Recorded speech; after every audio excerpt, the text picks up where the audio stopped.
കുട്ടികൾക്ക് കോമൺ ആയിട്ട് കാണപ്പെടുന്ന ഒരു പ്രശ്നമാണ് മൗത്ത് അൾസർ അഥവാ വായ്പുണ്ണ് എന്ന് പറയുന്നത്.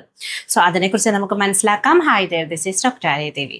നമ്മുടെ വായിൻ്റെ ഉള്ളിൽ എവിടെ വേണമെങ്കിലും വായ്പുണ്ണ് വരാം. വായ്പുണ്ണ് എന്ന് പറഞ്ഞു കഴിഞ്ഞാൽ ശരിക്കും പറഞ്ഞാൽ ചെറിയ മുറിവുകളാണ്, വായിൻ്റെ ഉള്ളിൽ ഉണ്ടാവുന്ന മുറിവുകളാണ്. നാക്കിലാകാം, ചുണ്ടിലാകാം, അല്ലെങ്കിൽ കവിളിൻ്റെ ഉൾഭാഗത്തൊക്കെ ഇത് കാണപ്പെടാം. വായ്പുണ്ണ് ചിലപ്പം വെള്ള കളറിൽ കാണപ്പെടാം, ഗ്രേ കളറിൽ അല്ലെങ്കിൽ റെഡ് കളറിൽ കൂടെ കാണപ്പെടാറുണ്ട്. ഇത് വരാനുള്ള കാരണം നമുക്ക് ഒരു കാരണമായിട്ട് പറയാൻ പറ്റില്ല.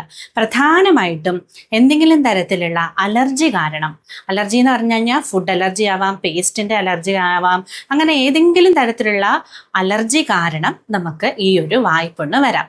മറ്റൊരു കാരണം ഇഞ്ചുറീസ് ആണ്. ഇഞ്ചുറീസ് എന്ന് പറഞ്ഞാൽ പല്ല് തേക്കുന്ന സമയത്ത് ബ്രഷ് വായിൽ പോയി തട്ടിയിട്ട് അങ്ങനെ മുറിവുകൾ ഉണ്ടാവുന്നു, അല്ലെങ്കിൽ നമ്മൾ എന്തെങ്കിലും കഴിക്കുന്ന സമയത്ത് നാക്കിൽ നമ്മൾ തന്നെ കടിക്കാറുണ്ടല്ലേ, ഇതൊക്കെ കാരണം കൊണ്ട് മൗത്ത് അൾസർ ഉണ്ടാവാം. മറ്റൊരു കാരണം വൈറൽ ഇൻഫെക്ഷൻസ് ആണ്. നമുക്കറിയാം, നമുക്ക് തക്കാളിപ്പനി വന്നാലും ചിക്കൻ പോക്സ് വന്നാലും ഒക്കെ വായിൻ്റെ അകത്തും ഇത്തരത്തിൽ പൊട്ടലുകൾ വരാറുണ്ട്. പിന്നീട് പലപ്പോഴും സ്ട്രെസ് കാരണവും ഓറൽ ഹൈജീൻ പ്രോപ്പർ അല്ലാത്ത കാരണവും അല്ലെങ്കിൽ ചില വൈറ്റമിൻസിൻ്റെയും മിനറൽസിൻ്റെ ഒക്കെ കുറവ് കാരണം, വൈറ്റമിൻ B12, സിങ്ക്, അയൺ ഇതൊക്കെ കുറയുന്ന കാരണം കൂടെ മൗത്ത് അൾസർ ഉണ്ടാവാം. സാധാരണഗതിയിൽ ഇത് പലപ്പോഴും തന്നെത്താനെ മാറാറുണ്ട്.